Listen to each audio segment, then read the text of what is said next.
Isn't he Mexican? Colombian. He calls himself American. What is this? Anchor Baby. And in this corner, it's the American Anchor Baby. Daddy's home. That's an offensive term. People find that hurtful. You mean it's not politically correct? Excuse me. I'll use the word anchor baby. You know, he's an anchor baby in Canada. Tell him we still rolling with Trump, too. Anchor baby, the whole thing sounds horrific. You're just making it sound like immigrants are these horrific, greedy people. Ustedes pueden aceptar mi negocio o aceptar las consecuencias. Plata o plomo. So you would be considered white, in my opinion. You the blackest one in this room. I think so. And what happened was his mama got pregnant on the other side of the border. And then a few hours before, just before it was time for him to pop out, she jumped across the border and let him fall on America's soil. So he became the anchor baby. You don't call him the anchor baby for nothing. Amazing. We like this anchor baby, right?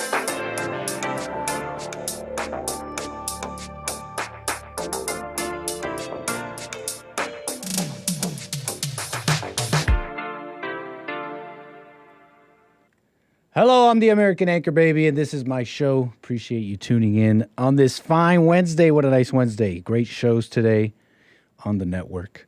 So I appreciate you jumping over from Joel's channel here. We're going to get going. I got some things. Aaron Bushnell's on my mind, and I don't know many things, but I want to get pretty much into it here. Just ramble, vomit what I'm thinking about here. I'm sure by now maybe you've heard of this U.S. Air Force member who set himself on fire. And I've just been having a wait-and-see attitude, I guess. Some things I've been thinking about, we'll get into all that. Plenty of things to get into today. So it should be pretty interesting. Call in. You can call into the show if you have something on your mind you want to get it off your chest. 888-775-3773. I see you guys in the chat. Appreciate it. Thank you so much. Chris, TDS, Jose. What's up, C-Sal, Matthew? Lord Bibby, Air Marshal, Lord Bibby, Rome 13, Jessica. I see everybody. Thank you for tuning in. I am live on Rumble. What's up, Ohio Sentinel? That's rumble.com/American Anchor Baby. And I see those faithful over at DLive, dlive.tv/Gorgonzola. But yeah, I'm sure you've heard of this by now. Maybe. Aaron Bushnell, this U.S. Airman, active duty member of the U.S. Air Force who set himself on fire outside of this Israeli embassy in protest of this war in Gaza, Israel's war. Aaron Bushnell, 25 years old, died after being transported to a local hospital on Sunday afternoon. So it's pretty wild, right? Pretty rare, setting yourself on fire. Some people called him mentally ill. Some people likened him to a martyr. I don't know. The public hive mind, though, seems to be, they've been tasked with understanding self-immolation. So they've started generating their responses. The AI is generating responses. They're saying, well, he's obviously disturbed. Anyone who set himself on fire is obviously out of their minds. Or they're saying he was clearly convicted, albeit radical or passionate, but ultimately rational and convicted. Both sides putting forth evidence, pictures of samurais, people committing, doing various things for political protest or insanity. I think both sides kind of totally missing that the evidence of either does not imply sanity. You could be disturbed and convicted or seemingly reasonable in your conclusions or seemingly lucid in your conclusions, yet lucidly insane.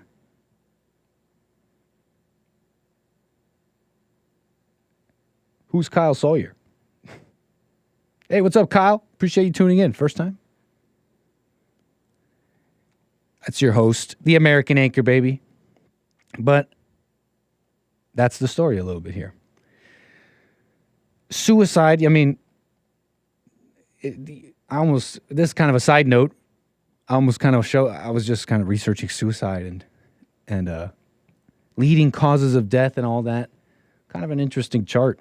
Maybe you find this somewhat interesting. On leading causes of death, you know, suicide is in the top. It's like the 12th most common for all ages. About 49,000 killed themselves in whatever year this graph was collecting the data for it. This is from the NIMH, so the National Institute of Mental Health. And I guess it's, for those who maybe don't know the stats, I mean, I'm somewhat aware, but every time I do look it up, somewhat surprising, but yet not, how suicide is a leading cause. You know, you have heart disease and all this stuff. When you look at all the ages, the leading causes are things like disease. The unintentional injury is up there, but the rest is like heart disease and all that. The younger cohorts, age cohorts here, you see homicide and other more, you know, crazy leading causes of death. Well, it almost makes sense, right? The younger ages shouldn't be dying of these diseases. But suicide remains kind of a top one in all the ages in America for these select age groups, courtesy of the CDC. And it is something that has increased over the years. Some say it's gone down maybe, but I think those people are zooming in. That being said, as a side note here for those interested in these stats, the Western countries are seemingly ill of the spirit where they're killing themselves. Even like Japan and stuff. Even like pseudo-Western. Is it fair to call them that? I'm kind of ignorant, okay? Forgive me. But yeah, some people likened him to a martyr. Some are saying, you killed that man. You killed that man. Some protesters were saying to these police officers who were standing outside of this embassy after the fact and all that, kind of maintaining order. And they're sharing this picture from earlier in the day when this man, Aaron Bushnell, set himself on fire. They're showing this picture of this, apparently it's an Israeli cop or something like that, holding the gun, and the American holding the fire extinguisher. What a world of difference, right? They're so different. One has love and one hates. I'm kind of adding to it, okay? But that's whoa. Sorry, folks. I'm really going to try to fix that. These clips are way too loud for my headphones users. But they also post this video alongside with it, which I assume is later in that same day. They're yelling at these cops. You killed that man. Y'all pulled your guns out instead of goddamn fire extinguishers. You pulled your guns out instead of fire extinguishers. You pulled your guns out instead of fire extinguishers. You killed that man. You killed that man. Shame, they say. You killed that. She goes on and on for a little bit here. Emotions are high, right? Emotions are high. You killed that man. He was a martyr, they say. Some are. Do they know that he did that on purpose? Do they know? Does she know he did that on purpose? You know what I mean? I'm just wondering. Anybody tell her that he did that on purpose of his own will? Okay, we'll get to that. I don't know about that. But here are others online as well, kind of getting in there. I saw this shared as well. This person is alluding to the same situation with Aaron Bushnell. And this person posted an image of Jesus and writes, "This was virtue signaling and totally performative. Clearly he was mentally ill and shouldn't be treated like a martyr." It seems like this a person on Twitter is supportive of the maybe martyr-like actions, at least in their eyes, of Aaron Bushnell here. But wait a second. Does she know that Jesus was like supposed to do this? Or whoever this person is? And also, you know, he was like crucified, kind of like he didn't go out there and like, look at me and set himself on fire. He was just kind of speaking the truth, and then they crucified him. I'm just wondering, right? I'm just putting these things out there, wondering if people are as reasonable, as rational as they say. You killed that man. Does either side realize that he did that? I want to move on for a moment here. It's related to what I've been thinking about or what I want to say, and move on to the story in Michigan. Okay, about this no commitment vote. So I'm sure we're in an election year, presidential elections. They're having those primaries to see who the American public will be able to vote for as president in 2024 come November. The Republicans are having their primaries. It's obviously Trump. Trump, I believe, just recently beat Nikki Haley. They keep saying in her own backyard, which is true. And he killed it. What's the point of a primary? They're saying she's going to keep going. We'll see what happens. But that's the state of your conservative party, your Republican Party. Totally devoid of any understanding or unwilling to actually understand that Trump is the movement here, right? Because they would have to relinquish too much. So the primaries are going. So are the Democratic primaries, right? Less talked about, I guess, but it's going on. Yesterday, President Biden won the state's Michigan Democratic presidential primary after facing backlash over his handling of the Israel-Hamas war. So the story is here from the skim that about 15% of voters here in Michigan cast a ballot for uncommitted instead of picking Biden. And I heard Michigan was like a swing state, so it's a pretty major deal. Another side note, Michigan has this huge Muslim population. Ilhan Omar and all that's from Michigan, right? Michigan, Ilhan Omar, let me get the news right. Yeah. Ilhan Omar. Ilhan Omar's Minnesota. My bad. But look, 15% of voters cast a ballot for uncommitted. The results depict the growing criticism Biden has faced from progressives as well as from many Arab and Muslim Americans for not demanding a permanent ceasefire. So he's getting a lot of this negative attention from the Muslims and really beyond, right? The liberals who identify with the plight of the Palestinians, the oppressed from the colonizer. The results depict the growing criticism Biden has. Ahead of the contest, state and local leaders, including Representative Rashida Tlaib, called on voters to cast their ballots as uncommitted to send Biden the message to change course on Gaza. Michigan, home to one of the largest Arab and Muslim American communities in the U.S., is considered a litmus test for how the Biden's administration's handling of the conflict could play out in the November election. Okay, so that's the stage. You got significant parts of the electorate that can exert pressure, and it's an ongoing thing. It's an ongoing political battle here.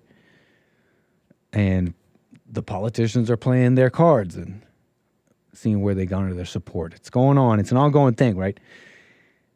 I bring this up because in context with Aaron Bushnell and all that, there's a lot of question about American sovereignty, and there's desperation even to the point where some are, one set himself on fire on America's stance and what's going on and what can we do. Some say that Jewish control, for example, or Israeli control, or some say Israeli, some say, just Jewish control is absolute in America, that they have a strong hold over many things here. And I'm really not trying to sound ignorant here, but isn't this kind of evidence to the contrary? What I'm trying to say is, if anything, I see multiple groups engaging in this dynamic conversation, sometimes heated and all that, of the direction of America, right, etc. I see pressure and movement from all these very vocal groups, but I don't really see it from, I guess, white Americans, conservatives, the people who love this country. We're talking Republicans, individuals. I don't really see that. I see this very vocal other groups, though. And they seem to at least not necessarily always get their way, but they get attention and they push things along and they push along their agendas. They seem to all be getting in there. And it's interesting to me. They're all getting in there. Some are even blaming each other for control and all that. But they seem to be making things happen. The Muslims, the Jews, the blacks, That's kind of what I'm observing, right?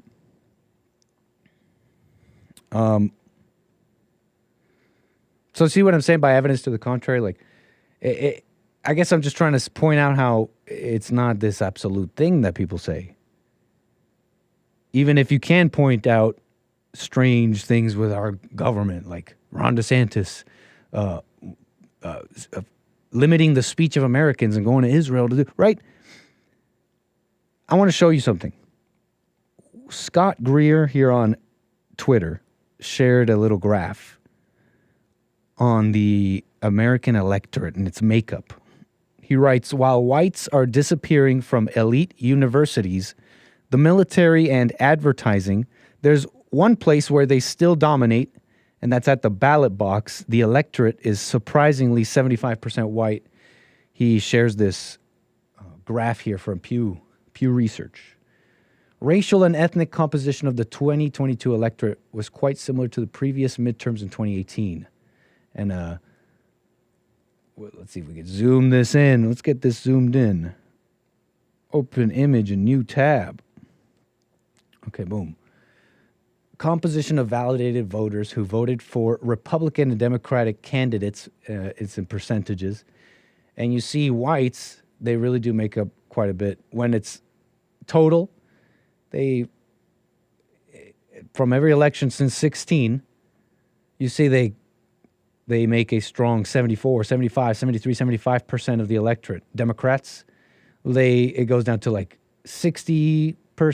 And if it's Republicans, if you only look at the Republican electorate, 88%, high 80s, almost 90 in terms of white people voting Republican, right?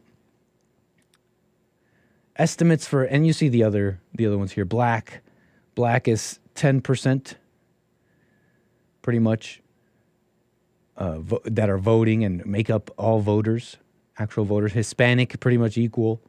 Asians, 2, 3, 4%, and other, everybody else, a couple percentage here. You know, it brings into question a couple things. This graph. Obviously, the obvious is Republicans and really Democrats too. The intense catering to these other groups and all that betrays this reality that their voters are all white and all that, and yet it seems both sides are happy to put them aside, put them second place to everybody else. And it's funny how actually both sides of the electorate, white, kind of are okay with that. That's the only reason they could do it. Think about it. That's the only reason Democrat or Republican can run things the way they do, because they both do it. Republicans, they'll say, "Oh, close the border," but they'll replace representatives and all that with black women, and they'll say, "Oh, America, it's an original sin, but we're coming back out of it. So give us a chance, man. I know we're racist, but look, we're awesome." Like, the only reason they can operate like that is because whites let them. Look, they're the largest chunk of the electorate. You see what I'm saying here? Hello, you paying attention? What's up, Bill?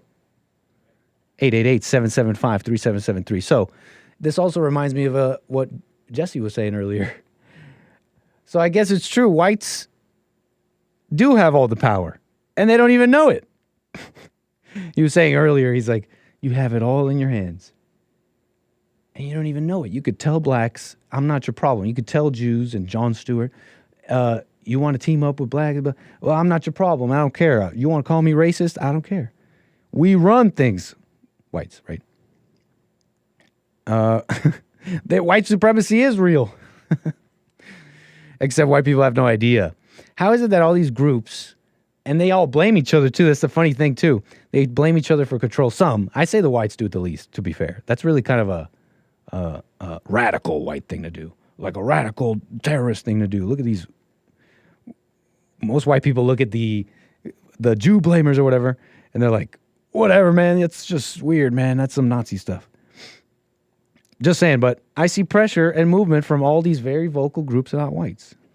That's how I see it. What's it look like to you? And yet in a white country with a white electorate, it's like the loudest minority seems to be having the effect, the movement.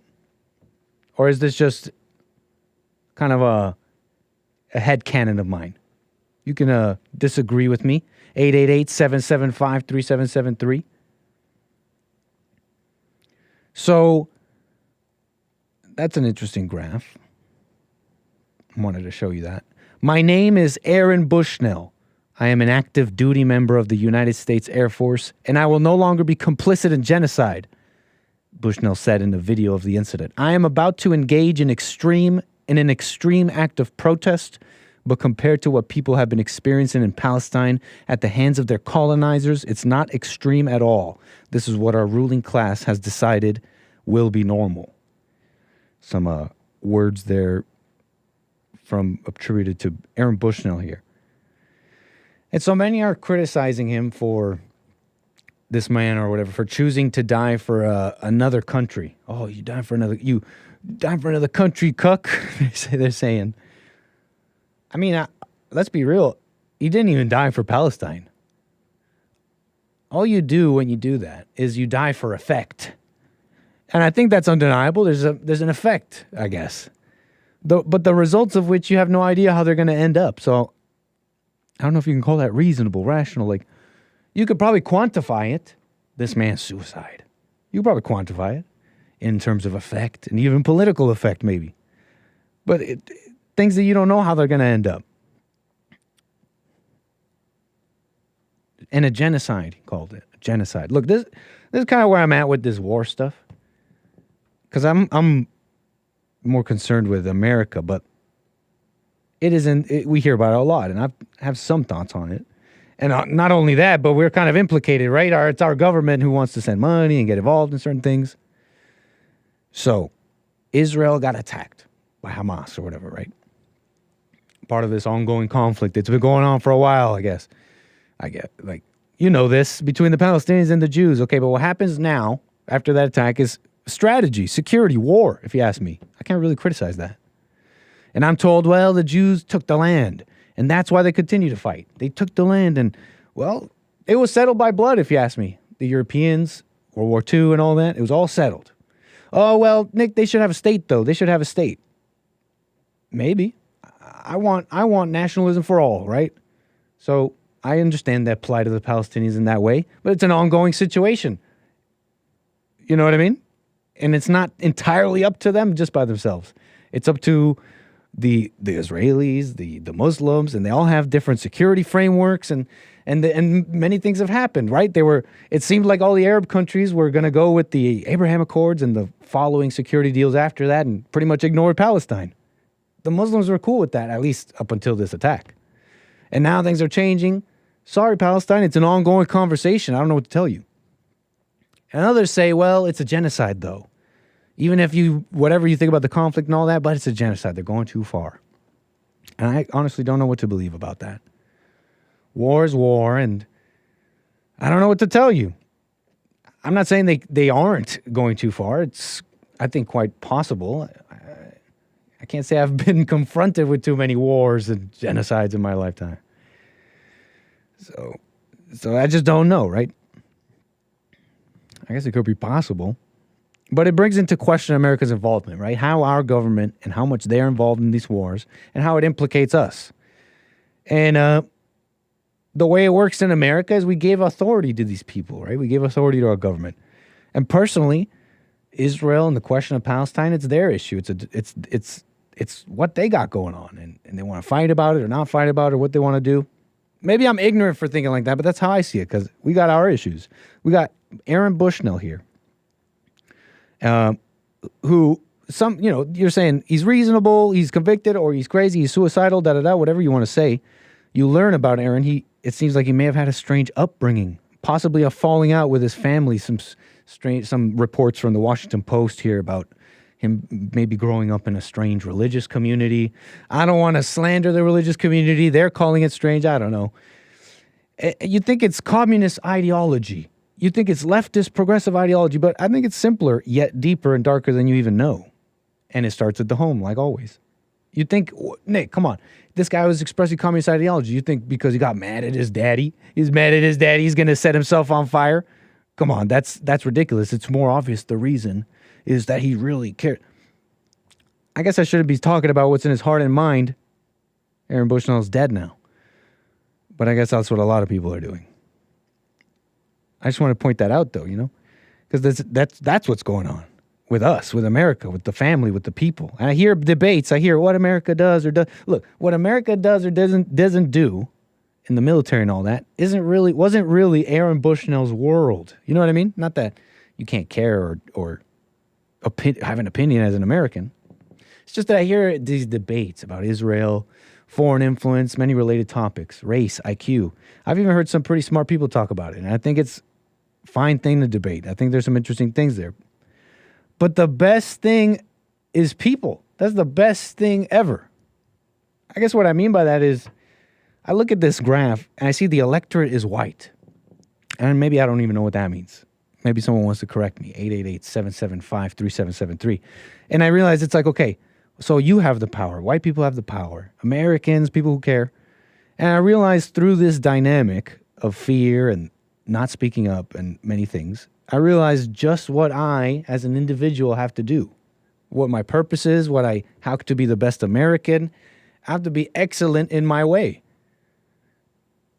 And overcome hell. You know what's better than any stance on foreign policy or even like action on making a domestic policy or law? It's people who want and care about what's right. I think that'll have a more positive effect than anything. That's why I think about Trump and stuff. It's like, well, what policy and all that, which is a fine thing to debate. He's in the government. But I think just the spirit, just someone who just wants what's right is more effective than anything. Imagine if you had a populace that's like that. It wouldn't matter the laws. Oh, we got to ban this. You got to ban that. You got to ban that. You can't have that's not Christian. But if we were actually Christian, then life and society would be Christian. You don't even have to get into all that. I think that'll have a more positive effect on anything. I also remember what I was thinking about yesterday that it wasn't coming to mind about belonging here and stuff and being an American. So you've heard me say about anchor babies and the 14th Amendment and even removing the citizenship of anchor babies. People, because constantly it's even if they're American citizens, they're these people who hate America. They're raised as liberals, and they have this mindset of, well, I'm not white. I'm not like these. That's why they're all Democrats. Well, I'm not white. I'm not one of these white people that created America, and it's like, you know what I'm talking about, and did all that stuff. And people wonder, well, Nick, man, that's crazy. Like, what are you saying about being an American and removing citizenships of anchor babies? People think, well, he's just being extra and silly. But I've really kind of thought this out. And I realized that voting isn't really the answer to my life. It isn't a matter of what rights I have. What do I get? What liberties and freedoms do I get? Me. What do I get to do? People hear me talking about that, and I realize I don't need to vote. Look, maybe you're not seeing the connection to what I was saying with Aaron and Michigan and all this. But it's simply this, that's a better, more positive, net positive effect for America, that mindset, I think, than anything. Then I want my rights, then I need to vote. And so I'm kind of serious when I say, give it back to the whites and let them decide what they want to do. And if I just get to be here and be a guest and not vote, then so be it. You know what I mean? I don't need to, right? I can affect change. I could be excellent and positive in my perfect way. I don't know if I'm making sense here. What do you guys think? 888-775-3773. I think Aaron Bushnell and anybody mad and wondering what about politics and many things, what they could do, I think will benefit from that.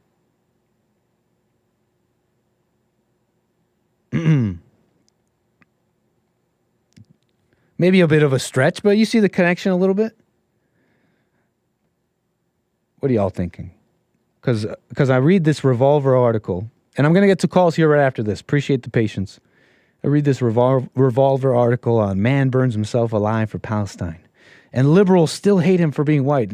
It's an interesting article. It shows how all these lefty liberal people who seem to agree with Bushnell's suicide and is dying for the cause or whatever, they're not liking that people are saying rest in power. R.I.P. rest in power, Aaron Bushnell, they're saying. Which is like that phony emotional. I hear that for some of the phoniest causes and all that. Rest in power, Aaron Bushnell. Well, the liberals, seemingly white liberals, I guess, I don't know, are saying, can we not use this phrase on white men, please? I get the sentiment, but rest in power is historically used to mourn black people who were killed by hate crimes and police. Sorry, Aaron Bushnell.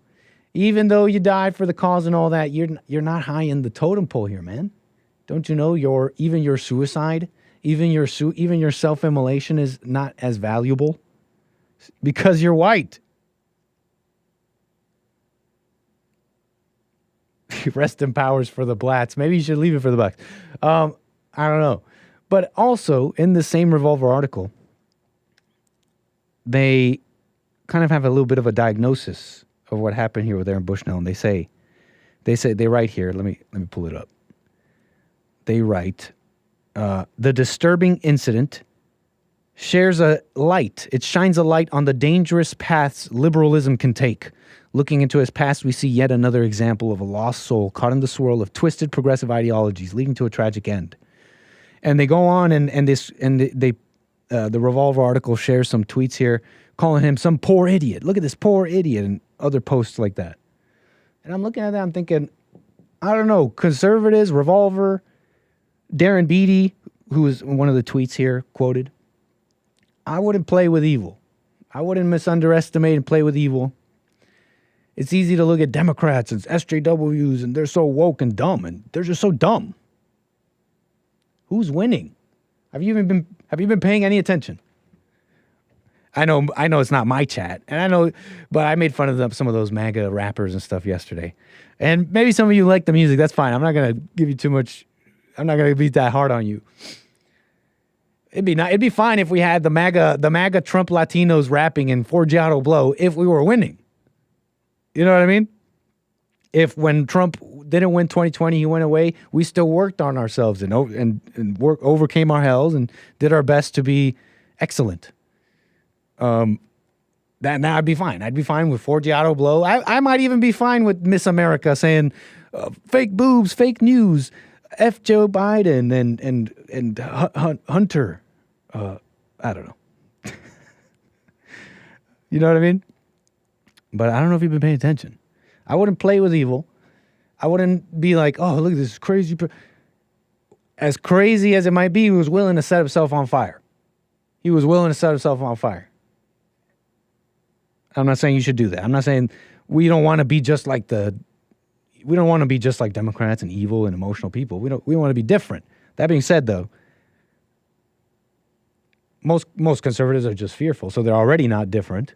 And then on top of that, they'll misunderestimate and deride this whole thing as just some poor idiot. Well, this poor idiot was willing to set himself on fire. What else? That's pretty much it on this. I mean, I look at these videos of this people marching in the streets over in Brooklyn, New York. I don't know what the heck. They're communists. They're calling themselves communists. Revolutionary Communists of America. And they're saying communist revolution. There is only one solution. Which is, I mean, I don't know about I know it's been a hot debate over clear signs of insurrection and what constitutes that.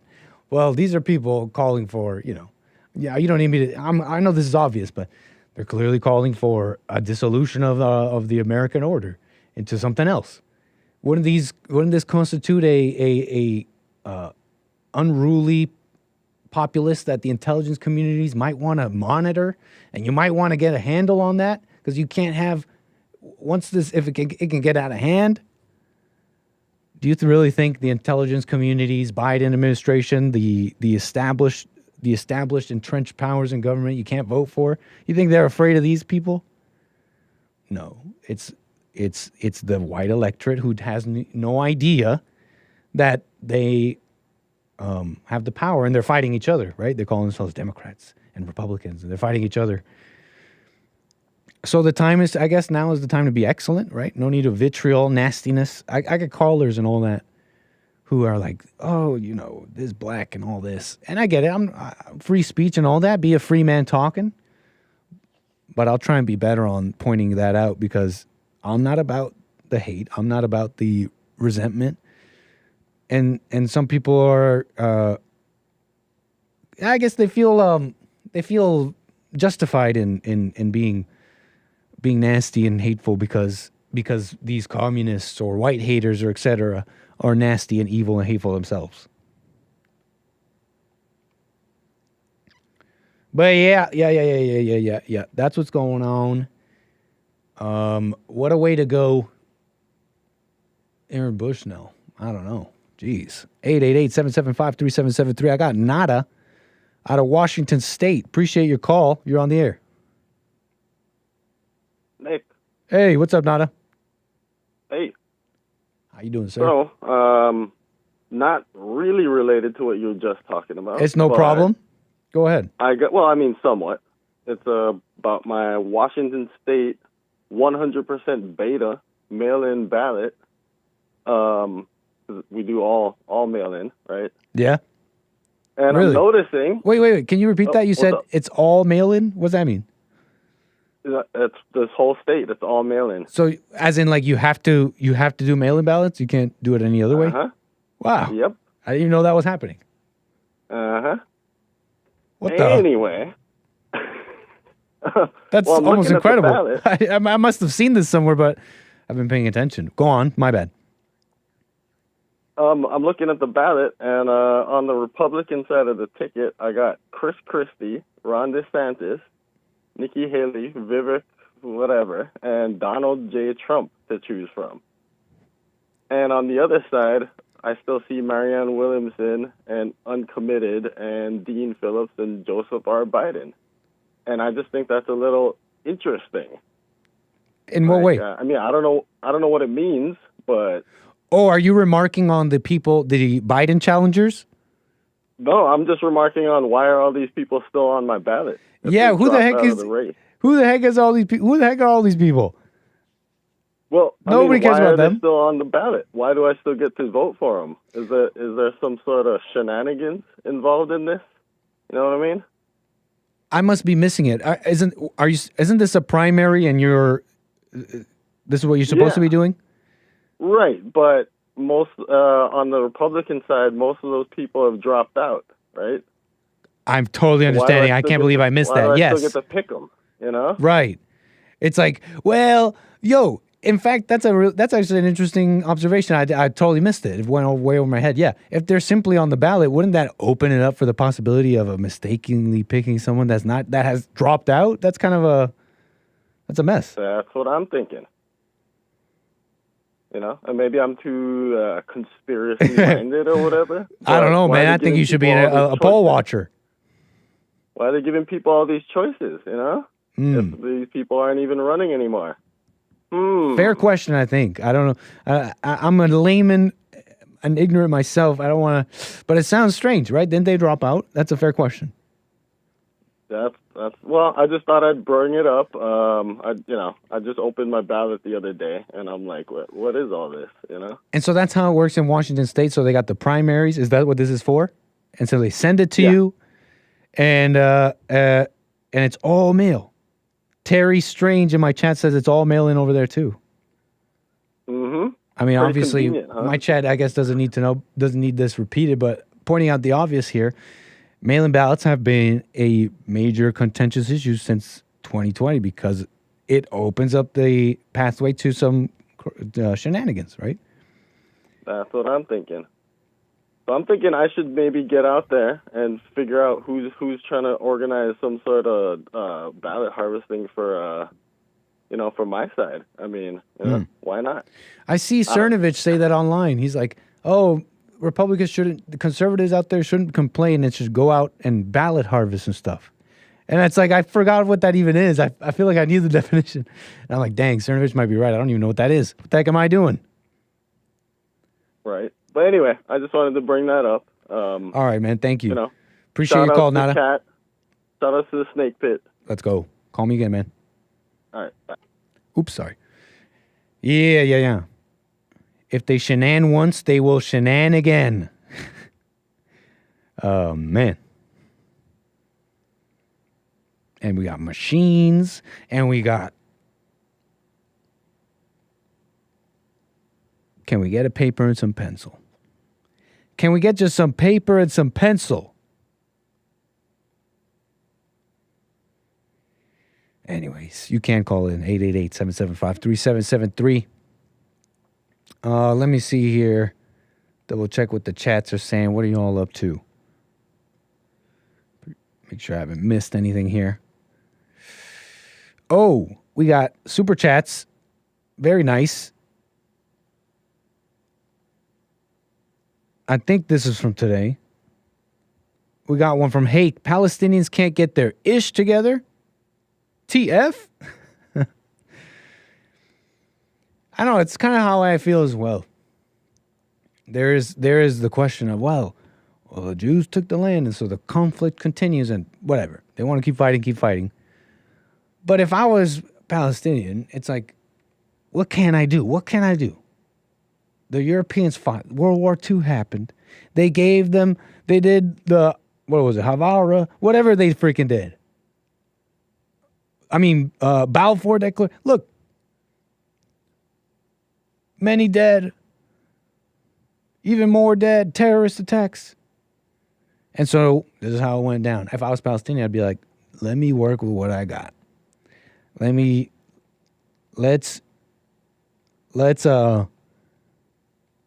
I know that maybe it sounds ridiculous to a Palestinian, but it really shouldn't be.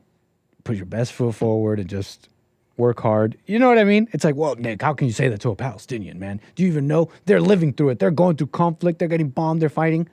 Well, then, isn't it all the more reason to tell them? Isn't it all the more reason they should do that? It might benefit them the fastest. That might be the greatest benefit, the fastest to forgive.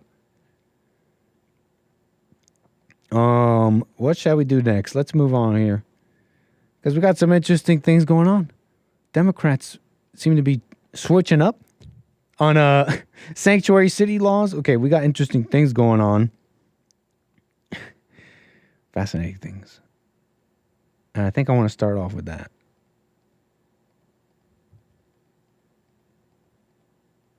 Eric Adams. You hear about this? You know, the New York City mayor, Eric Adams. He's calling for changing sanctuary city law that protected Laken Riley's accused killer. Okay, hold on. Grabbing my links here. Apologies. There's the story. So this is from Breitbart.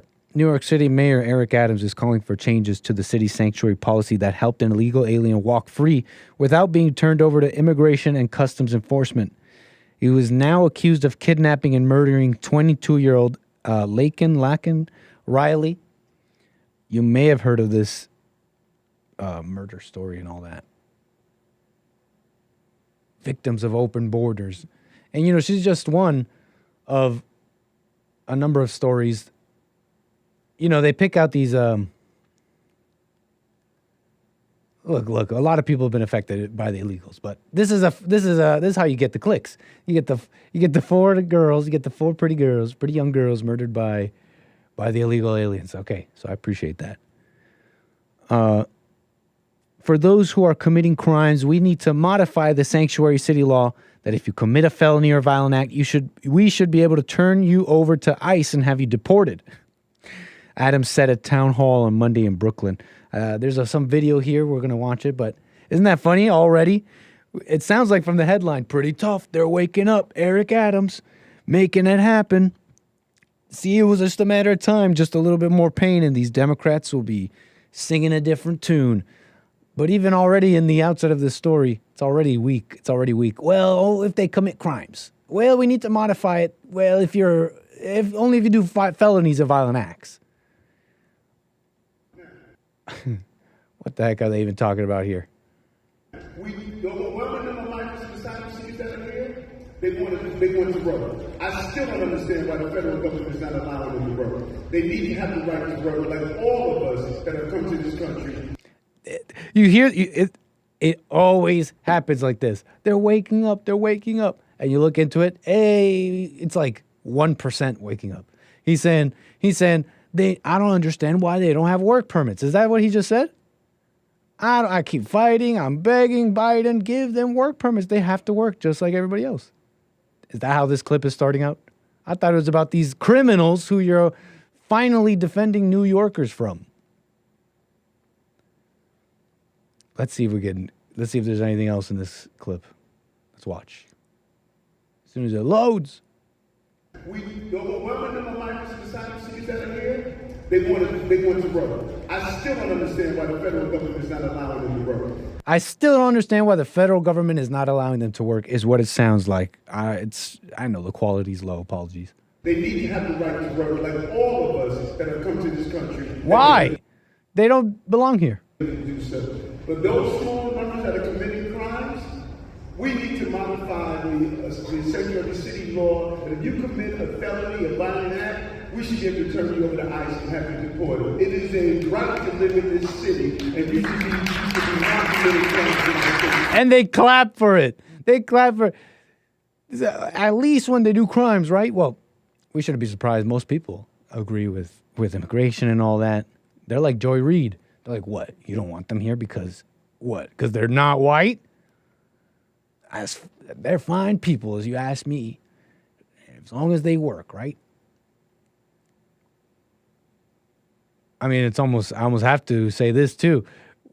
Many also get benefits too, so is it really all about work? Okay, so Eric Adams, with his weak little, okay, we'll do the sanctuary city, but like 98% of the way, okay?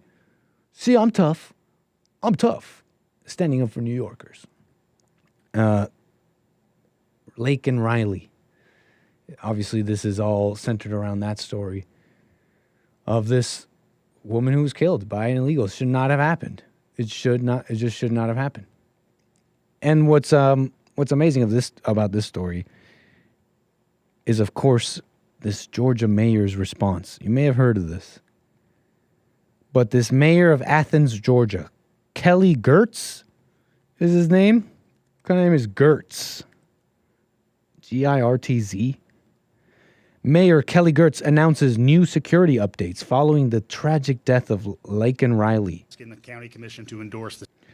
So he went, did a press conference on this, telling the people what they're going to change. But the part that's going viral is when he talks about how when he says that the death of Laken Riley is not connected to illegal immigration. Let's watch Kelly Girtz, mayor of Athens, Georgia. Explain to us, Kelly. Explain to us how this illegal alien killing this person, but well, there's no connection between that. Let's watch. While 2019 was not that long. Hold up. There we go. Long ago, you might remember the dynamic we were living in the late teens in this country. where you had.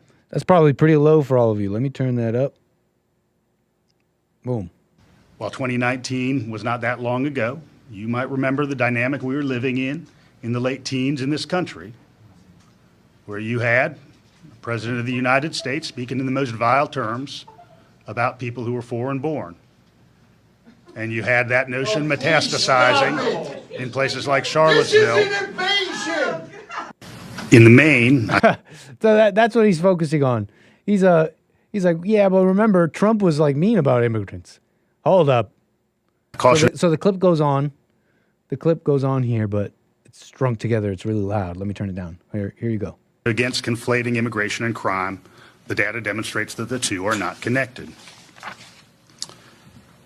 Because the impact of federal immigration policy on localities has been under such consistent discussion in recent months, I do want to say a few words about this. It's my 18th year as a local government policymaker, and my work has overlapped with 4 U.S. presidencies and numerous iterations of Congress. All of them have failed to reach agreement on how to handle immigration. Anyways, whatever, man. Like, what does that matter? You're still the mayor of Athens. Eric Adams is still the mayor. There, and these people are okay with. Well, Eric Adams is fine. At least was with sanctuary cities. Athens, Georgia. Sanctuary city.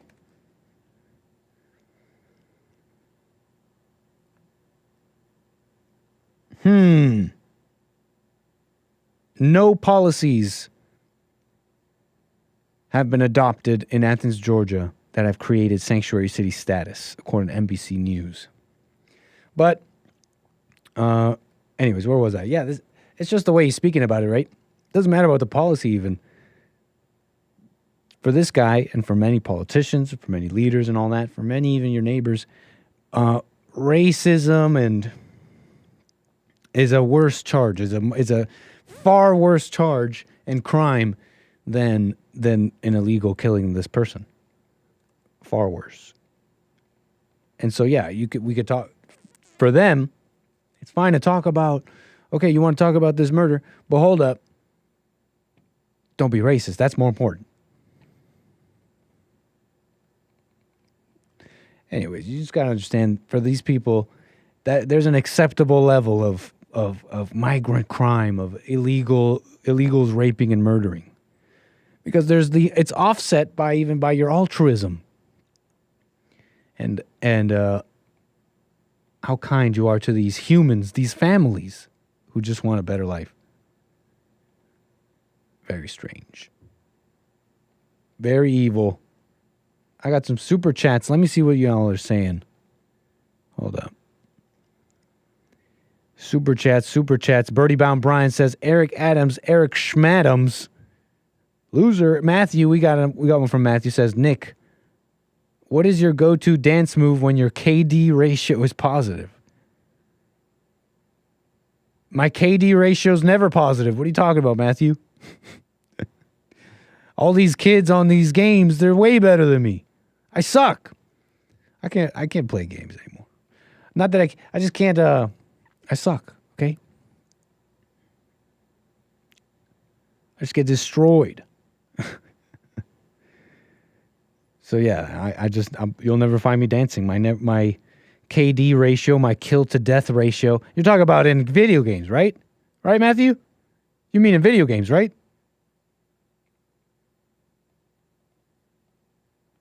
Anyways. Think they're waking up in Georgia? No more sanctuary cities.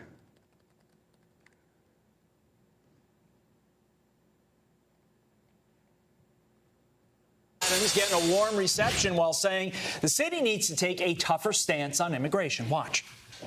Those small numbers that are committing crimes, we need to modify the sanctuary city law that if you commit a felony, a violent act, we should be able to turn you over to ICE and have you deported. It is a right to live in this city, and you should be not committing crimes in our city for doing so.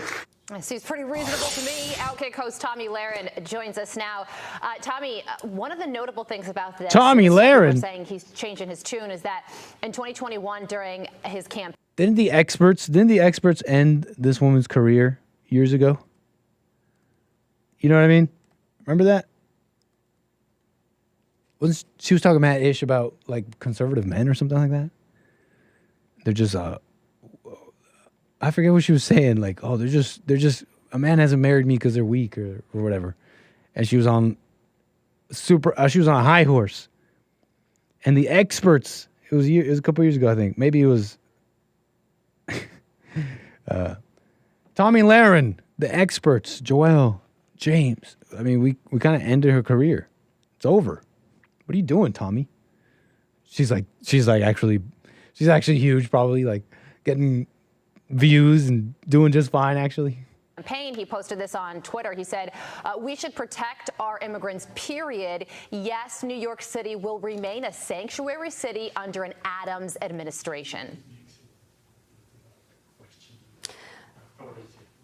Well, yes. Right. She came out as pro-abortion, really? I forget. Carly, now he's being inundated, and let's not forget there's an election coming up in November, and that means that Democrats are all vulnerable. I mean, whatever. You guys get it. Eric Adams, look, it's a mess. It's a mess. I want to point out, though, that they bring up this stuff like, well, they're criminals. Oh, well, it's only a little bit. Well, are they committing crimes or not? Well, is there a connection between illegals and crime or not? Really, secondary. Secondary. Don't let that be a thing, because then you can justify, if you leave that door open, then you could justify immigration, replacement, and all these things. Well, they're not connected to crime. Doesn't matter. Be unafraid to say, I don't even care if they were angels. No replacements of Americans. No replacements. No replacements of white Americans.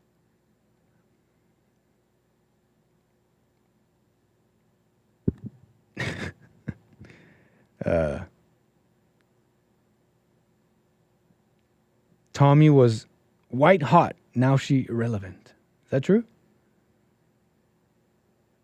She's on Fox. Oh, is Fox irrelevant? I don't know. Dying media.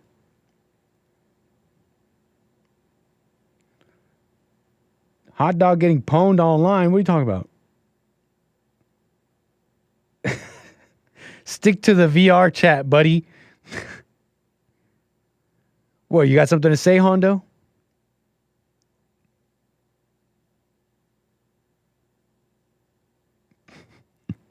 Anyways, let's see what we could do now. Do not trust a man named Lindsay or Kelly. That might be a fair assessment.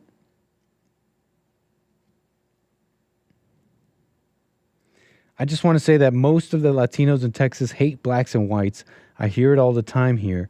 They say that they are waiting for the blacks and whites to fight. Wow. Patriot girl in my chat there. A man named Kelly. All right. Appreciate you jumping in there. You can jump in the chat if you want to get in there. Get in the conversation. It helps the channel. It helps the algorithm. You can't always support monetarily. Leave a comment. Leave a like. Maybe you don't like what you see. That's your cue to comment away and tell me. Get it off your chest. Let us talk about something else.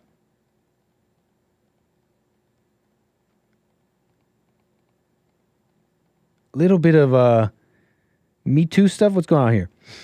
Teenage rape victim slams Illinois judge who reversed her attacker's conviction as she describes horrific assault. I came across this story here on Daily Mail about this woman named Cameron Vaughn, who is an alleged rape victim. And the story, the headline is that this judge reversed this conviction in what's seemingly a rare instance, I believe. Something pretty rare, where instead of going to appeals and all that, the judge concluded that he made a mistake and reversed this conviction. So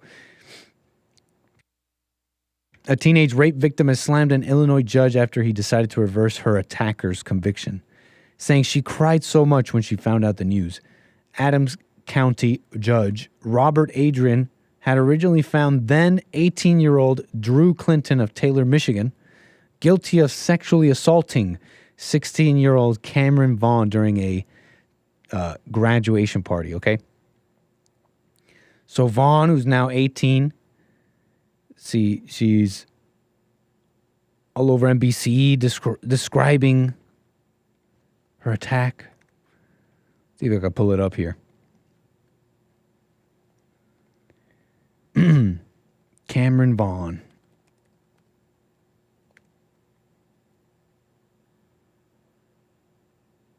Oh, is this an old story?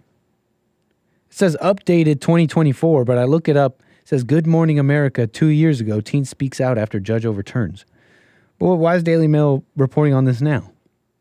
Let's keep it going because it's still pretty interesting.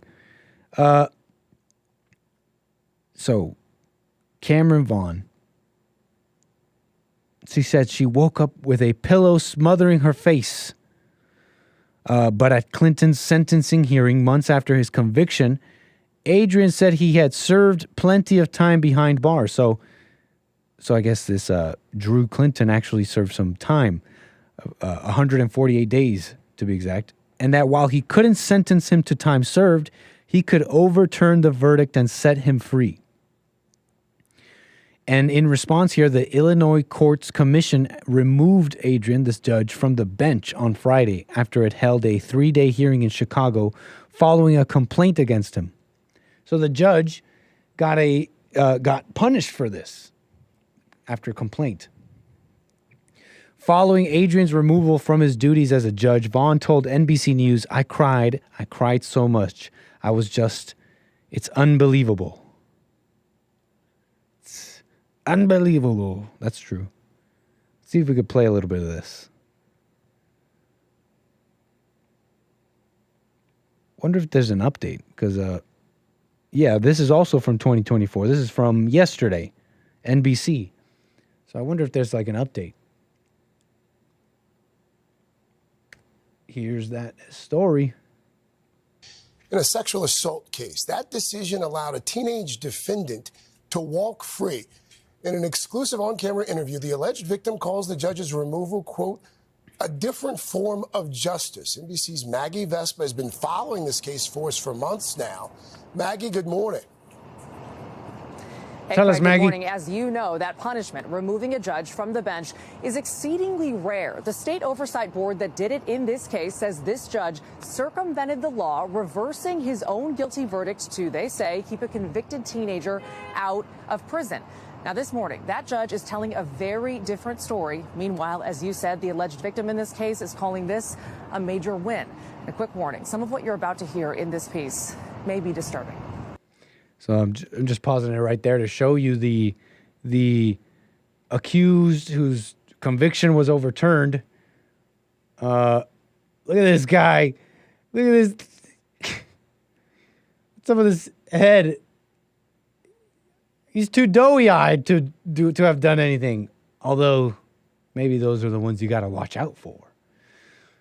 What do you say? You think it's a little bit of a Goonies head? Maybe you got to watch out for the Goonie-headed ones. You know what I'm saying? Like Goonies? Like Pinhead. You think he's got a little bit of a Goonies head? You know, I just saw this movie.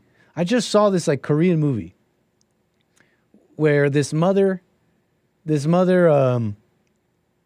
who babies her son, and he has got like developmental issues. He can't remember anything. And he gets accused of murdering this girl, and throughout the movie you're like, no, he couldn't have done it. Like, and there seems to be evidence against it.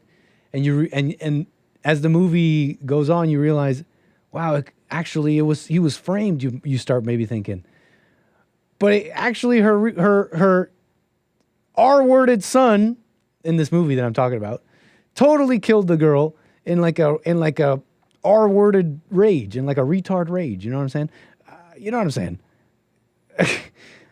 Maybe you got to watch out with the Goonies heads.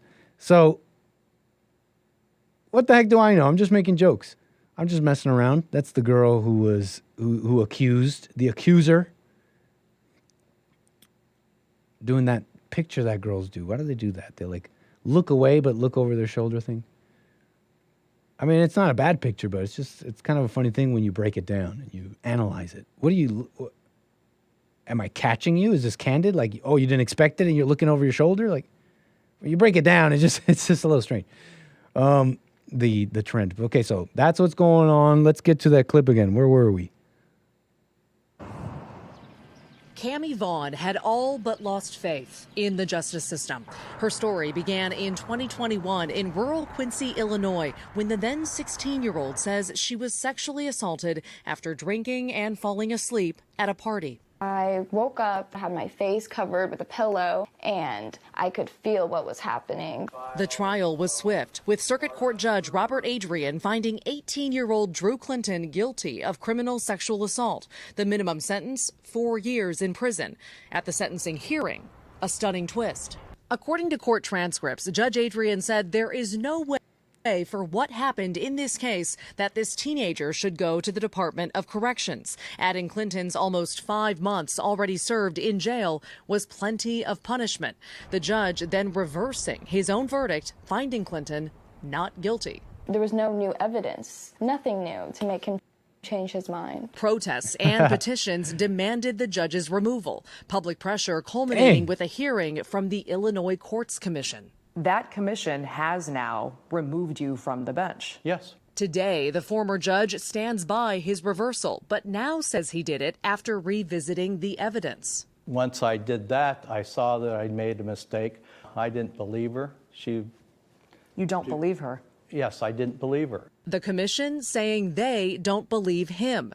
Writing Adrian intentionally subverted the law and then lied about it under oath to serve his own interests. What you got to understand too is that what the penalty this Drew was facing was what was it? It was like 2 years, 2 years in the Departments of Correction. Oh, 4 years. Sorry, a minimum of 4 years in the Illinois Department of Corrections. So you go to a graduation party.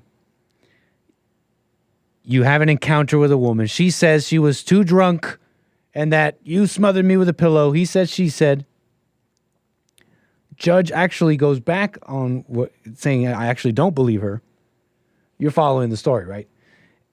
But I'm just giving you that context that that's what he was facing, 4 years in the Departments of Corrections. What do you think? You think someone should go to, you think Drew should go to 4 years Department of Corrections if the only evidence is this woman saying, well, you know, he said, she said stuff? They're saying you tried to cover up your mistake. I didn't. By lying later. I didn't. And if they would have looked at the evidence in the case, then they would have seen that he was not guilty. So it's simpler just to sacrifice a poor judge than it is for them to stand up against the mob. Now 18, Cammie maintains. That's kind of interesting. Now, I'm not privy to all the evidence, but I'm from my reading. They say it's from the looks of it, from reading the NBC article, the Daily Mail article, the evidence is just like hearsay, like what she's saying that happened and what he said didn't happen and actually happened. And then, of course, beyond that, like testimonies and were you there and all that. But it's still just words. But where was I?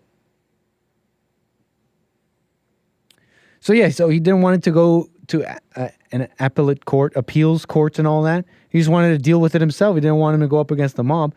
I mean, that's kind of an interesting thing. Very rare. I don't know if I've ever seen anything like this. Judge pretty much sacrificed himself there. And it's interesting that whichever governing body then went after him is, I guess, in a sense, taking a stance here a little bit on who would be defended. I don't know. I think this judge is making sense. Think about it. If it's all just this hearsay stuff, this is another one of these I actually just regret what happened, and we're gonna call it rape. It's not even rape, but look at the headline, it says rape case. It's a rape conviction. But then you just reading the story, it's a sexual assault conviction. I don't know. It's just all so strange. She was assaulted and says she's glad the judge is gone. I didn't have much faith in the justice system because of what he had done, but it has definitely been restored. Now, Drew Clinton, the former defendant in this case, declined to comment for this story, but through an attorney still maintains his innocence. Cammie, meanwhile, has moved out of state. She's graduated high school. She has a new job and says she's moving forward, Craig, stronger than ever. So that's the story. It's kind of a fascinating thing going on there with the judicial system. Nothing I've ever heard of. Overturning this conviction at great cost to himself.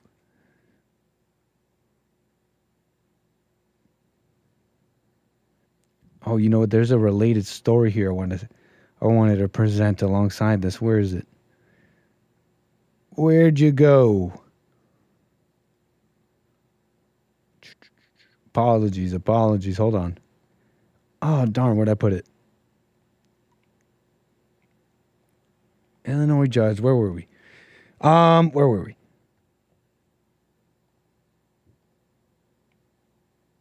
I can't remember what this was going to segue into. Where'd it go? What a mess. Nope, not that. Oh, darn. But it's an interesting story, don't you think? Reversing that. You know, this is not it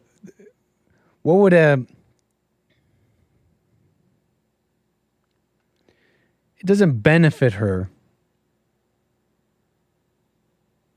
Revenge doesn't benefit you, okay? Even if justice wasn't served,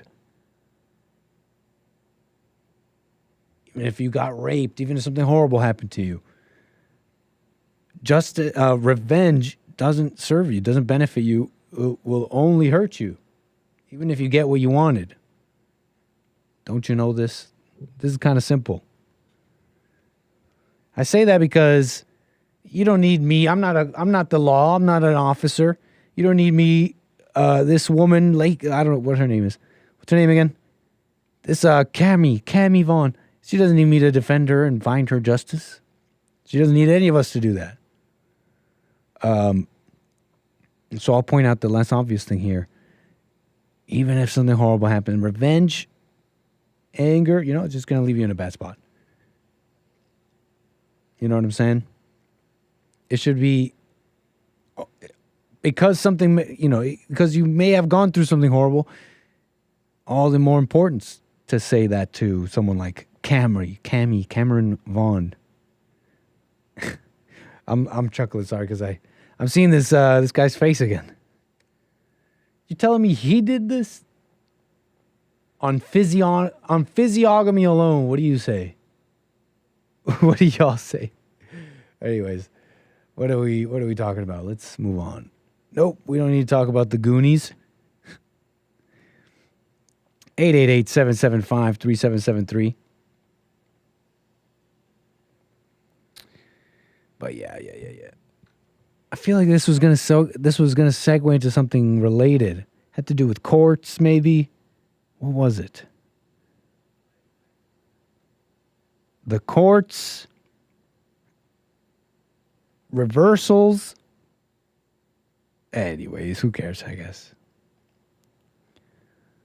Where was it?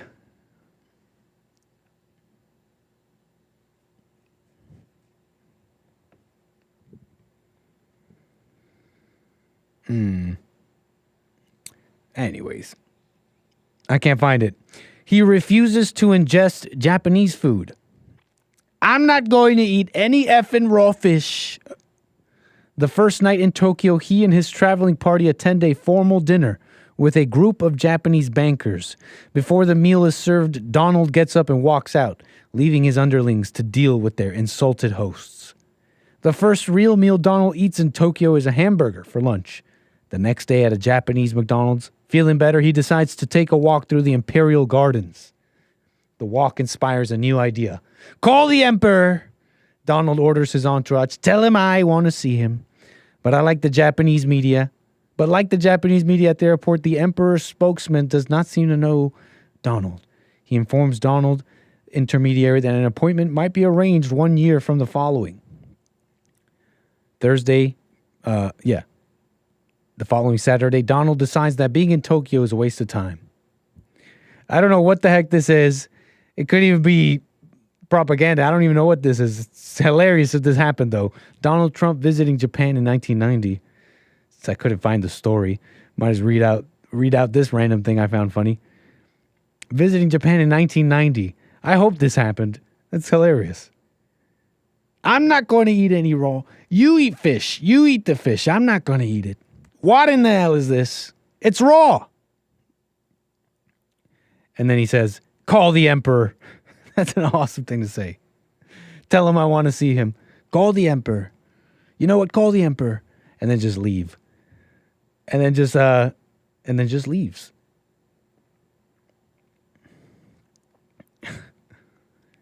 Awesome.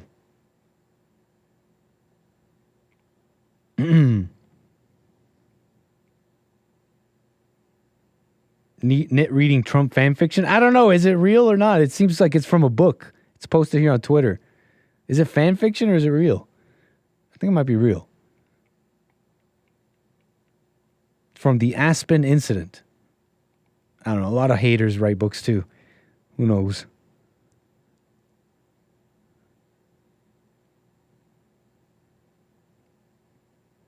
What's chat saying? You guys are going off about something.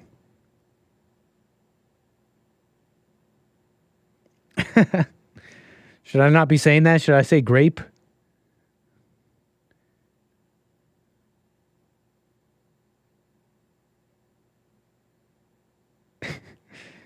Okay, maybe I should just say grape. Grape is never funny. I came back to Nick measuring head shapes or something. Whew, yeah, we're getting deep. Carver, physiognomy. We're getting into all the stuff. Anyways.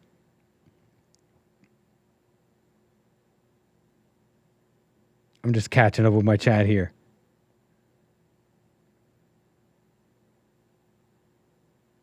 You guys are just going off about whatever you want to go off about. You go in the snake pit. Go ahead. See what happens. You might miss the whole show. I don't mind, though. I appreciate you being in the snake pit. Chat away. I appreciate that. What shall we do? Is this person Italian? You think this person... I want to see hands in the chat. People in the chat. Is this an Italian person? What do you guys think? Paola Ngonu. Paola Ngonu.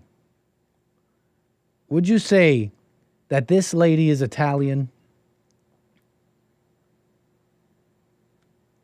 Is this the part where Hake says mildly attractive? I wouldn't come on. For mildly attractive, fit, athletic, nice skin. Nice teeth. Come on. Some are saying she's not. It's causing some controversy, you know, particularly from actually an Italian general, apparently. Roberto Vanazzi, Italian general in charge of the land forces, is being denounced by this Paola Ngonu, who plays for a national team here, Italian national team in volleyball. She's denouncing him because apparently this general said that she does not represent Italianness. Is this fake news? Is this person Radio Genoa? Let's make sure this person's not posting fake news. Paola Ngonu and Roberto Vanazzi. Make sure this person's not posting fake news. Italy's army general to be disciplined. Oh, wait, hold on. Italy's army general disciplined over disparaging remarks on LGBT people, migrants, minorities. Apparently this guy's suspended. Wait, hold on. Roberto Vanazzi, querelato da Paola Egonu per le frasi del libro. I guess it's not fake news, it's just that it's in Italian. So it's a little hard to find. Let's see if we could translate that.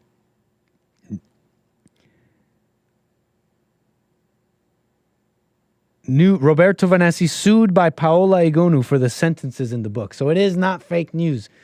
This general is getting attention for some comments he made in this book about Paola and other things, and that she does not represent Italianness. And also, if she is an Italian citizen, it is clear that her somatic features do not represent Italianness. What do y'all think? Let me see what the chat's saying. If she was born in Italy, she would be Italian. What the? Nick, that was good. You talking about my Italian? Assassino. I knew some Italians. And they would, when you said something that was too true and when you said something that was too true and it was like, oh my God, kind of shocking but true, they'd be like, I don't know if it was a meme just with them or if it's a more general Italian thing. Someone might have to tell me. They'd be like, assassino. Like you assassinated him? Like, dang, that was good. Dang, that was fire. Assassino. Paola Egonu is born from Nigerian parents, immigrated to Italy. She was born in Italy. So that makes her an anchor baby. Right on. What's up, Italian anchor baby? Is that an Italian anchor baby? She was born in Cittadella in Veneto to Nigerian parents. Her father, Ambrose, is from Igbo, and her mother, Eunice, is from Benin City, the largest city of the Edo state in Nigeria. Paola Egonu. I just find it a kind of a funny spat on online, and to see kind of like her actually suing him over these comments in a book, it brings into question many things, because it's funny to see this anchor baby born in Italy. You could say, well, she is an Italian citizen, but yet at the same time she's not expressing very Italian qualities here. It used to be in Italy. It was free man talking, even in Italy. Okay? And to see this person call themselves Italian say, well, you know what? You can't say that in your book, fellow Italian. I don't know if Italians have free speech, but you got to understand, come on. I bet you they had something like free speech, right? The at least a manly ideal of free man talking. So it's a funny. I just find this kind of a humorous dynamic here. Paola Egonu. I think you can have the heart of an Italian, and she could be a good Italian anchor baby.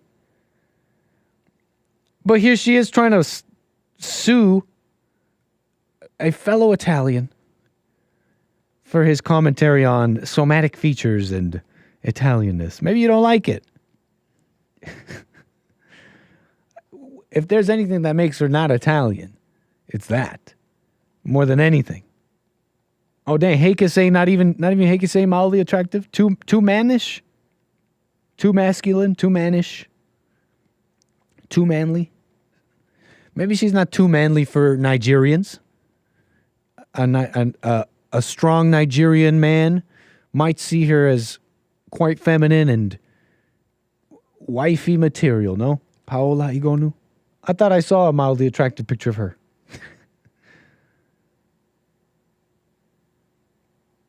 Anyways, we don't need to harp on this. It's just kind of an interesting dynamic here. Come on. You could be a good anchor, baby. What's going on here, Paola? Nice Italian first name. Nice Nigerian last name. Paola. But it seems to be, that's kind of like a common story. That's why I guess speak this way about anchor babies. Oh, never mind. I like that gal. She's mildly attractive.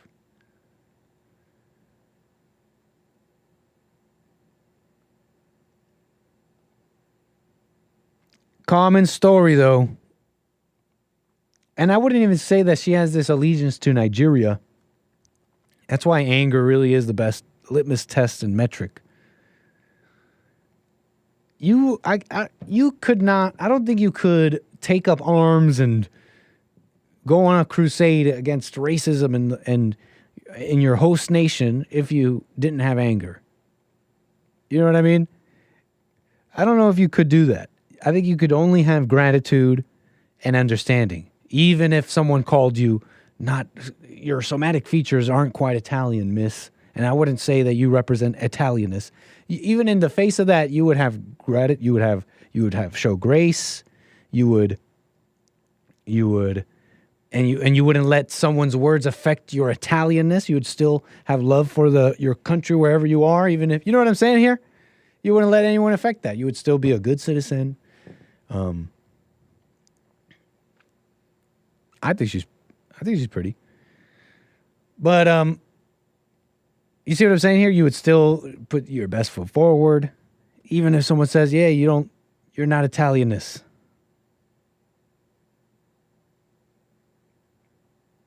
You don't represent Italy. It wouldn't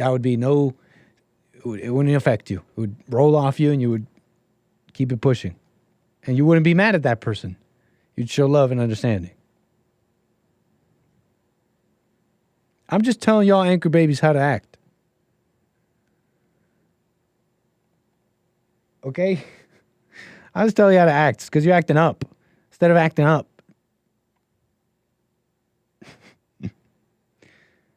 Can she make sauce? That's a fine question. N-E-R-N.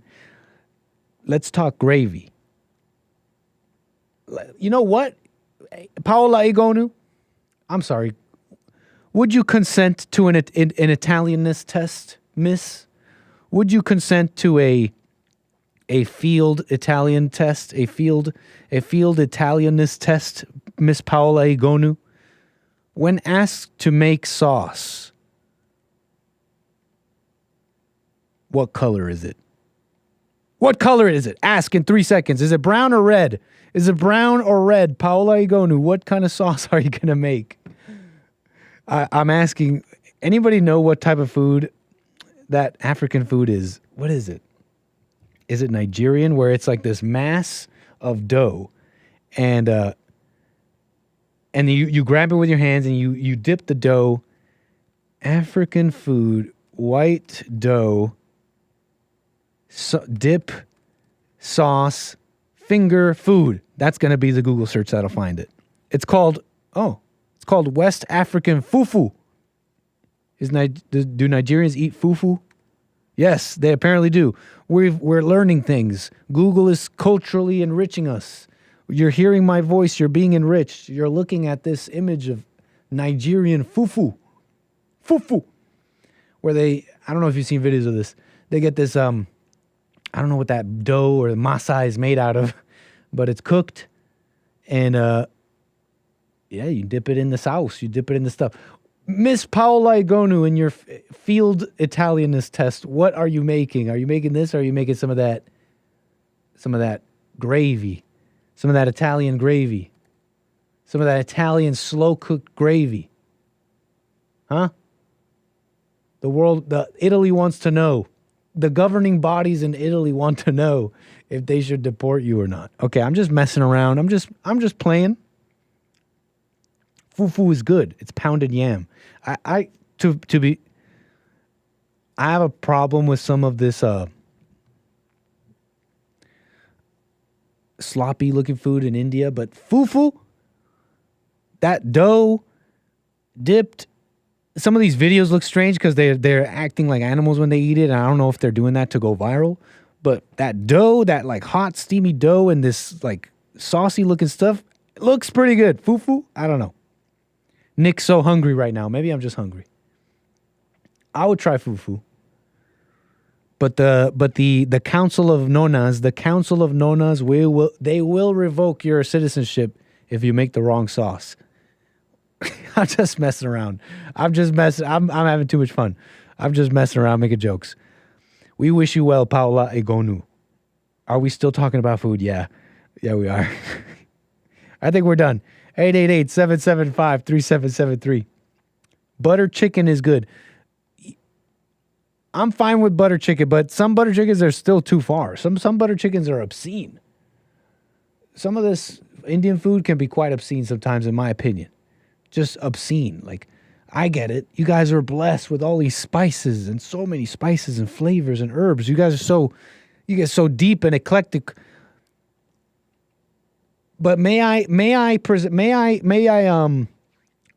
to you, Indians, a philosophy of the, what should we call it? Of the civilized world. I'm not saying you're uncivilized. Look, have you ever heard of the concept less is more? Less is more, where subtlety and subtlety can actually be a driving force in interest and deliciousness. Okay, I'm just saying, look, I like some Indian dishes. It's a little obscene sometimes. I'm just saying. It's a little offensive. You guys have all this stuff and you went crazy with it. Less is more. Flavor Town. They use cumin and curry powder. Yeah, delicious. Delicious stuff. Indian food looks like my cat's vomit. Sometimes, Kevin Howe. Anyways, that's why you watch this show, right? Deep commentary. Only the deepest commentary.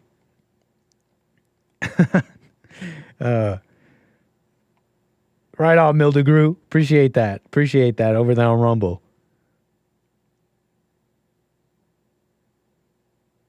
Ohio Sentinel. You're gonna want to ask him if you want to know how to make pizza. Right on. Curry is offensive. Come on.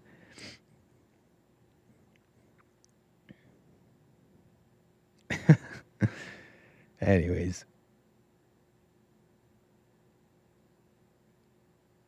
This is deep internet. That's why you watch this show. And don't get me started on the spice. Don't get me started on my spice conspiracy. Yeah. I'm just saying, look, I like spicy food too. Don't get me wrong. I like it as much as the next guy, maybe even a little bit more than the next guy. But some of these spicy dishes, I think it's a cover-up. I think it's a cope. I think it's a vestige of a tougher time. Some of these cultures and their really spicy dishes, I think it's a way of making normally inedible food palatable. Look, Mexicans, you don't need to eat the cow guts anymore. It's time to move on from the tough times. It's time to move on. Mexicans in the chat, you guys eat menudo? Are you guys still eating menudo? Look, I'm not going to talk too much crap about tripe. I'm not saying it can't be cooked well. I've had it delicious. But menudo, what the heck is wrong with you people? It's time to take the flavors and move on from the tough times. You don't need to eat the cow guts anymore. You don't need to eat that anymore. I don't think there's enough cleaning. I don't think there's all the cleaning in the world is not enough for the menudo. Okay, folks? I don't know. If you ask me, you can move on from the menudo. If you don't know what I'm talking about, menudo is like a Mexican stew made out of cow stomach and intestines, and they put the cow hoof there too.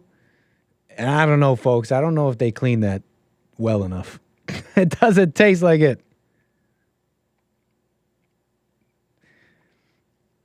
I think it's a struggle. Menudo is amazing, says Yes Gunner. Maybe I'm not Mexican. What do I know? I think it's a struggle meal from the old days. Head cheese. Blech, says Kevin Howe. chitlins. Exactly. It's time to move on. We're in America. Haggis, hoghead cheese, no more struggle. Time to come out of the dark times, the dark ages.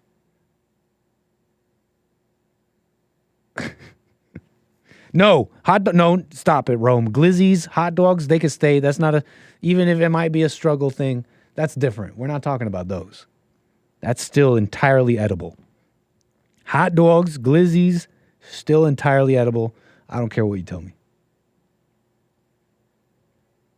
Okay. Definitely going against God's dietary laws. Funny stuff. All right, folks. What do we got here? Last things here. I think the last few things here in the last few minutes of the show. Oh, man, there's just stuff with Mark Cuban having an online little spat here over censorship, which has kind of been obviously it's been a topic for many years now, especially for conservatives, people who've been censored. I'm on YouTube, for example, and there are things you can't say and all that. And so you guys know it's been a topic. Recently, there's now this news that the Supreme Court will be hearing cases on censorship and how states and what laws they can use to exert control and pressure over these social media companies and how they can and what they are and are not allowed to do in their censorship of American speech, right? It's pretty significant. So when in that context, this online spat over censorship and all that takes on a different context, a different meaning. I think that's what I want to get into here. Mark Cuban, if you don't know him, what is he? Millionaire? Is he a billionaire? Is he a dragon? Is he a shark? I forget which one. That's how I know him, from one of those shows, Dragon's Den or Shark's Den or Shark's Tank. And these people, they come up, they have their $1 million business idea, they present it to the investors, and investors like Mark Cuban, they make an offer. I'll buy this much of your company, I'll help you this much, and let's get into a partnership here, and I'll make you big, I'll make your product huge. Mark Cuban is also the owner, I think, of a basketball team. You know him. He's been getting some attention online over his very, liberal commentary on certain topics. I know he went viral recently because of, what was it? It was this thing with Sam Hyde. That was so funny. Sam Hyde pointing out on Twitter that Mark Cuban's family changed their name from like Chubawinski or something like that to Cuban. And he got so mad. He did not like that. And he's calling out, I think he was even calling out like anti-Semitism and stuff. And totally signal boosting the whole thing. It was a really funny segment over there on The Hake Report. So he's active on Twitter. He's getting in on the conversation on anonymity and all that. And I think the conversation started with this. It started off with this. It was this post about a woke survey. And Mark Cuban posts this what looks to be data that says half of black adults see racism as a major problem in healthcare. Mark Cuban is pretty much a liberal. He cares about, feels for the blacks and the plights of the oppressed. Mark, what do you think of racism? Please answer this simple question, someone asked him. I'm writing a book about 100 perspectives on racism. I want your opinion. Hey, Tatsuaki, I don't know who you are, but I got someone you should ask. Have you ever heard of Jesse Lee Peterson? I got someone you might want to ask. How do we reply to this guy? I'm writing a book. Ask JLP Talk. He'll set you straight. I'll just leave it at that. Ask JLP Talk. If you're going to write a book about perspectives on racism, you got to ask Jesse. But so this guy asked Mark Cuban that. Mark Cuban responds, I think racism has become worse on the political edges of American society, which makes it more virulent and impactful to POC and women. obviously a silly statement. It's actually mainstream. I wouldn't call it racism. It's just hate, but it's totally mainstream to openly discriminate against white people. That's just obvious. People can come on X and other platforms, remain anonymous, and find common ground with other racists, homophobes, anti-Semites, etc. That just makes them more fervent. As their accounts grow and they get random engagement by Elon Musk, so he's throwing some shade on Elon, saying he's a racist for engaging with these racists. It brings into question, what's your metric of racism here, Mark Cuban? Is it just someone who says, for example, oh, immigration is replacing whites? Some people just call that racism. Facts are racism to some people. They are rewarded by the algorithm with further reach. That gives them more confidence to connect in real life and create and grow organizations dedicated to hate, which gives more power to the racists so they can influence. These organizations reward them for hate. That's my opinion on racism.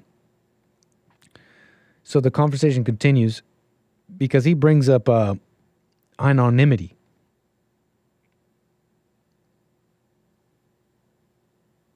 And, right, anonymity. These people can remain anonymous.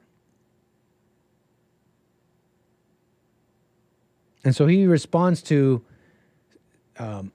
this Benjamin person speaking on that, on censorship and banning stuff. You cannot simply ban something out of existence. It takes time, conversation, understanding, and healing. Racism is bad, terrible stuff, but I'd rather talk to someone openly than just ban them. Mark Cuban responds, I never said ban it. I've always said that I want to know who the idiots are. We should have a conversation about eliminating anonymity in American Twitter. Given that Elon Musk is striving to charge everyone $8, blue checks give up anonymity anyways, because you're paying with it with a credit card info. But that's kind of dodging the whole point here. You're still calling for a removal of anonymity.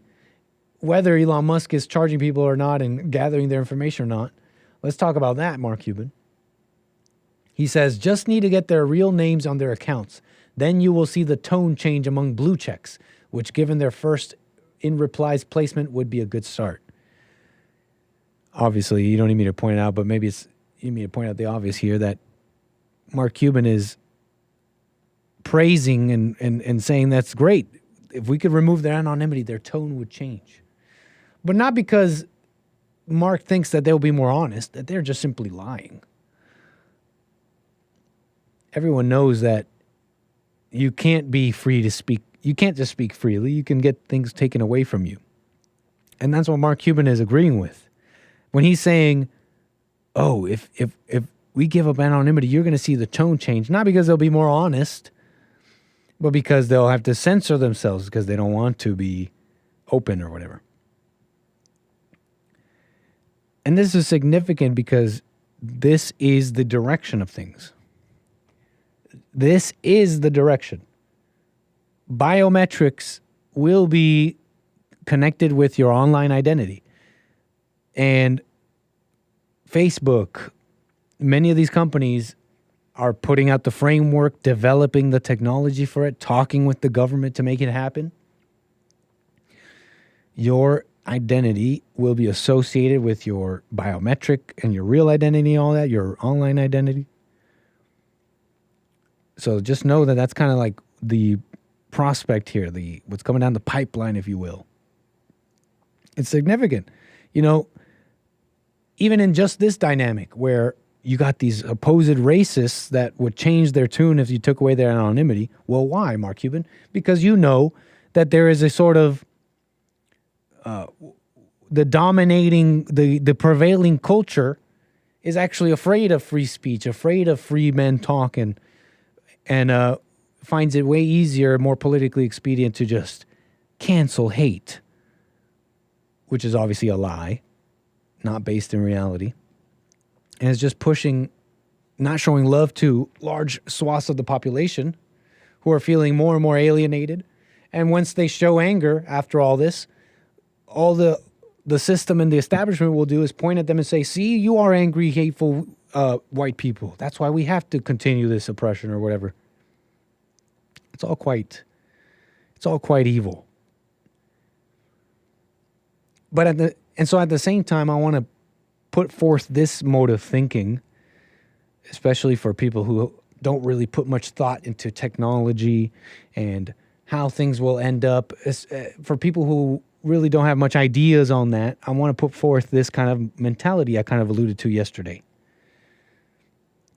Because if this is their direction, if this is Zuckerberg's, Mark Cuban's of the world, if their direction is to make a one-to-one representation of the virtual world, where the virtual world has value, real money value, where your actions in this virtual world has real life consequences, we should also have real life, rights, the same rights given to us by God, right? So if you're in a virtual public square, even if it's virtual, it still matters. If they want to make it matter, then our rights matter too and all that, right? So you can't silence us, you can't censor us. So I just want to put forth that mode of thinking, because a lot of in this conversation, which is going to heat up again, as it did some years ago and all that, it's going to heat up again with the Supreme Court stuff. You're going to hear the same arguments. Well, it's a private company, and you'll hear it from conservatives and Republicans. These are private companies, and they should be allowed. I'm not saying that that's not a possibility. If you want to be a private company, that's one thing, and the appropriate legislation and rules will be afforded to you. But if you want to operate like a public forum and a public square like Twitter and all this, you should be subject to the Constitution and all that. You see what I'm saying? They're trying to make it like that. They want to make property in the virtual world equal real money and take a virtual space that costs things and would have real world value. They want to have your actions have real world consequences that will get you in trouble and jail and get you, right? Then so be it. We also get our free speech and all that. But anyways, just want to put that forth to get people kind of thinking differently on technology, the internet, and kind of stuff like that. Because it's not going anywhere. Big changes and big things with technology that will drive further changes in our ways of life. It's happening. It's happening right now. But that's pretty much it for me. I mean, that's what is going on and on here. I appreciate you tuning in today on American Anchor, baby. But that's what's going on. Hope you enjoyed the show. I'm coming at you tomorrow for Thursday. More American Anchor, baby. Don't miss it. Bible Thumper Thursday. We do love it. We love it. Bible Thumper Thursday. Hake Report and Joel will be live as well. You don't want to miss those shows. And I'll be live 12 noon Pacific time here on this same very channel. You want to subscribe so you don't miss it. As always, though. Wait, hold on. Let me make sure I'm not missing anything here. Do my final checks here before we move on here. Carver, thank you for the super chat, says, if you did a cooking segment, you could eat on air. That's true. I always want to eat on air. That would be a good excuse. Matthew, thank you for the super chat, says, what's her canthal tilt, Nick? That's what matters. Great question, Matthew. We might have to do a canthal tilt check. Yes, miss. I know you were presenting evidence. I know you've presented evidence and many things here. Concrete evidence, DNA evidence. But we're going to need to do a little check. Pardon while we do. Grab a protractor and check your canthal tilt, ma'am. It's imperative we do. And apparently I have the euphemism police in the chat. I appreciate your super chat, yes, Gunner. He writes, Nick got the euphemism police in the chat. Not sure what you mean by that, yes, Gunner, but thank you for the support. Beautiful. All right, y'all, that's it from me. I'm sure you had enough of me. Here, how about a break till tomorrow? Take care, y'all. Appreciate it. Bye. Oh, but when Little Nick's got to say bye, too. Bye. Oh, I'm still here.